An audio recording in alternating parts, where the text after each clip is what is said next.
मर्जी, क्या बिना नहाए कभी अपवित्र अवस्था हो तो श्री जी को दंडवती प्रणाम का नियम कर सकते हैं? कर सकते हैं। शौच जाने के पहले अगर शौचालय गए हैं तो पवित्र होके ही निकले। शौचालय के बाद पहला काम होना चाहिए पवित्रता। हस्त प्रक्षालय रज से जरूर करें।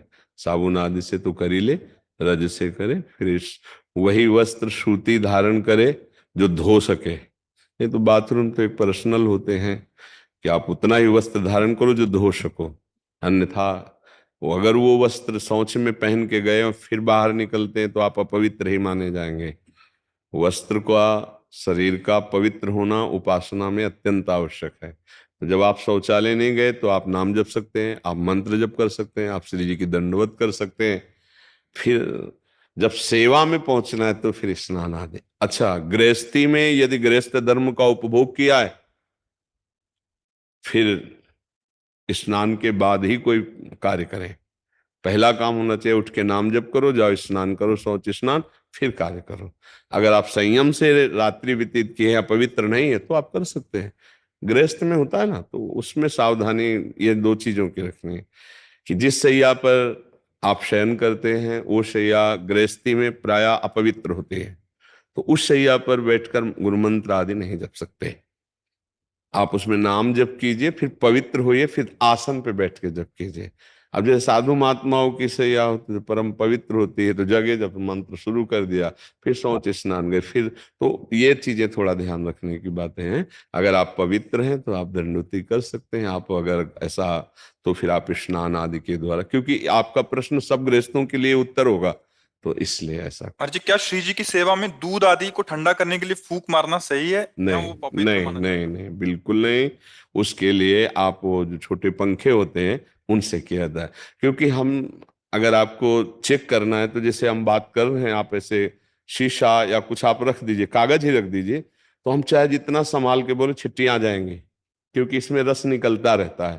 तो जब ऐसे करेंगे तो हमारे थूक के साथ कोई न कोई कण गिरेगा, वो अपवित्र हो जाएगा, भोग लगाने योग्य नहीं होगा। कुछ भी ऐसे नहीं। अगर रसोई भी बनाने का नियम है तो उसमें फोकनी रखी जाती थी।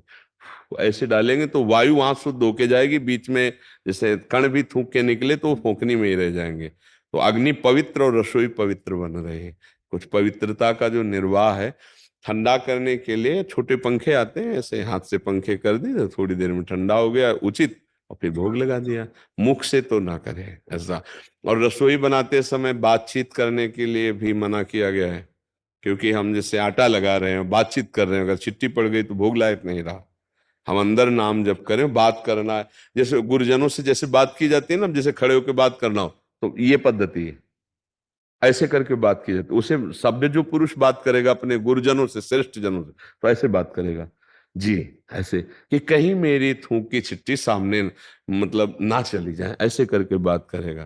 तो ऐसे ही हम जैसे रसोई बना रहे हैं, हमें कोई बात करनी तो ऐसे रसोई से हट के जी ऐसे बात किए, कि हमारी कहीं रसोई जो अमनिया हो रही उसमें कहीं आवाज के उच्चारण मात्र में कहीं थूक की छिट्टियां ना चली जाए। तो ये पवित्रता भाव सारा खेल है ना, मेरी श्री जी भोग पाएंगी, तो भाव है ना, तो ऐसा कर लो। मर्जी, क्या श्री जी के प्रसादी पुष्पों को गौ माता को आहार के लिए दे सकते हैं? जरूर दे सकते हैं, अगर वो सम्यक पा जाए तो। अगर वो छोड़ देती हैं तो एक किनका भी प्रसादी पुष्प का जो श्री जी के श्रृंगार में लगा है, उस पे जब आपका पैर पड़ेगा तो सारे पुण्य नष्ट हो जाएंगे। इसीलिए उसको सुव्यवस्थित करके, जैसे हम यमुना जी, गंगा जी जहां धाराएं हैं, तो धारा से 10 हाथ पहले बालू खोद लें, और खोद के उसमें नीचे करके ऊपर से बालू डाल देते। जब गंगा जी की बाढ़ आएगी तो उसमें, और वो अंदर ही वहीं रेती पे है तो परम पवित्र स्थान है, और किसी के ऊपर बालू कर दिया तो अब पैर किसी के लगने वाली बात नहीं रह गई ऊपर से। क्योंकि ये पृथ्वी भगवान शेष जी के फड़ पे ही तो टिकी है, कहते नीचे तो है तो भगवान है, शेष जी के फड़ पे टिकी हुई है। तो हम ऐसे मर्यादा से कर ले। जैसे हम गाय को डालेंगे तो हमें लगता है सम्यक वो प्रसाद भावना से गाय तो पाएगी नहीं, तो गाय माता ने पूरा खा लिया था लेकिन गुलाब के पुष्प छोड़ दिए थे, तो वही हम कह रहे, एक भी पंखुड़ी अब वो पैर में पड़ेगी तो हमारी उपासना भंग हो जाएगी। पवाने में कोई दोष नहीं। मान लो गुलाब का फूल प्रसादी होता था, हम ही पा लेते हैं। श्री जी ने विराजमान, मान लो राधा नाम विराजमान है, वो गुलाब के फूल में विराजमान, तो पूरा प्रसादी है, तो प्रसादी हम पा लेते थे।